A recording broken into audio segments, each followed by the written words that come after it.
நம்ம இன்னைக்கு என்ன பார்க்க போறோம்னா சிறுதானிய dosa mix. Welcome back. Welcome to Sathya. Performance பண்ண வர்றா.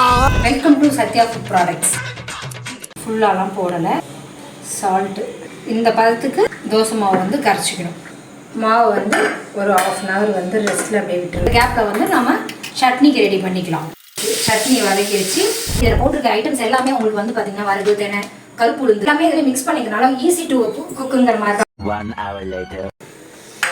கல் சுட்டு வச்சு நம்ம நார்மல் தோசையோட கொஞ்சம் தின்னாக இருக்கணும். ஓகேங்களா? மற்ற ப்ராடக்ட்டில் வந்து ப்ரிசர்வேட்டிவ் கலக்கிறதுனால 6 months வரைக்கும் வச்சிருந்து யூஸ் பண்ணலாம். ஆனால் எங்கள் ப்ராடக்ட் பொறுத்த வரைக்கும் எந்த ப்ரிசர்வேட்டிவும் இல்லைங்கிறதுனால மந்த்ஸ்க்குள்ளே யூஸ் பண்ணுற மாதிரி தான் வரும். சுவையான சிறுதானிய தோசை கார சட்னியோட. ஓகேங்களா? சூப்பர். உங்களுக்கு இந்த சிறுதானிய தோசை மிக்ஸ் வேணும்னா மேலே தெரியுற நம்பருக்கு காண்டாக்ட் பண்ணுங்கள், இன்ஸ்டாவில் DM பண்ணுங்கள்.